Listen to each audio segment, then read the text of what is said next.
Numbers 5 and 6 ask us to describe x values where the function is differentiable. In other words, where can we have a derivative for the function?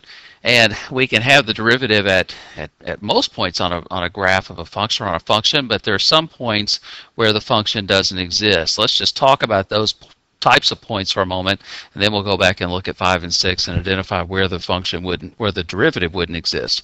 And first of all, if the function doesn't exist at a point, the derivative is not going to exist there either. We know functions, if they have points where they're not continuous, those are points where the function fails to exist many times. And so in the left-hand function, I've got x squared minus 1 times x minus 2 over x minus 2. And that function has a hole in the graph, or a removable discontinuity, at x equals 2. That's what this h value is right here, is at 2. And so this point right there is a hole in the graph. It's a removable discontinuity because we could see that we could cancel the x minus 2 factor from the numerator and denominator, and the function acts just like the function x squared minus 1, except that it has a hole in the graph at 2. And so since the function doesn't exist at 2, the function is also not differentiable at x equals 2, or the derivative doesn't exist there either. On the right-hand side, we've got non-removable discontinuity at x equals negative 2, and we see that that's a vertical asymptote, and so if we try to take the derivative of this function, that derivative would also not exist at x equals negative 2, and so we'd say it is not differentiable at that point. Sometimes, though, a function can be continuous but still not be differentiable. When you have a graph like this that takes a sharp turn, like it does there at point A, that function is not differentiable at any point where it takes a sharp turn like that. Remember that a function is basically a limit. Or derivative is a limit, excuse me. The derivative of a function is a limit. And the limit only exists if the limit on the left and the limit on the right are equal to each other. In a situation like this where a function takes an abrupt turn like that, the limit on the left and the limit on the right are not the same value, and so the derivative doesn't exist.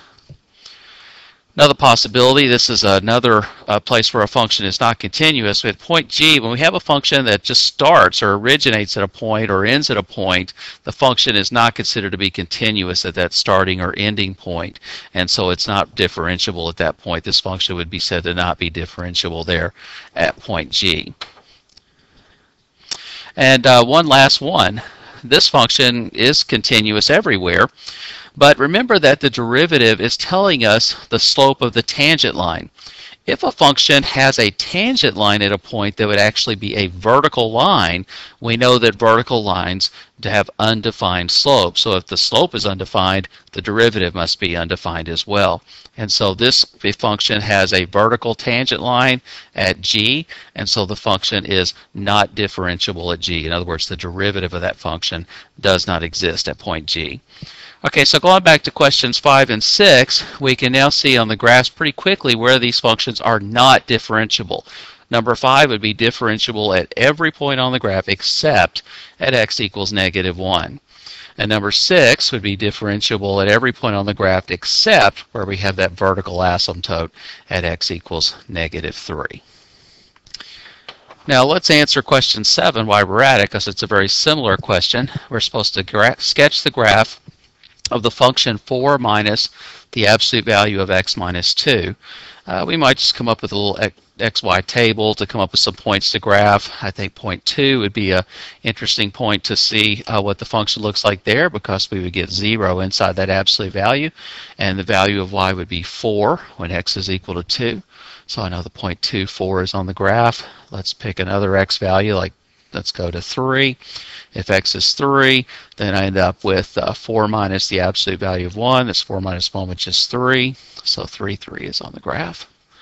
Let's go the other direction from 2. Let's go to 1. If x is 1, then I have inside the absolute value 1 minus 2 is negative 1. That absolute value is 1, and 4 minus 1 is 3.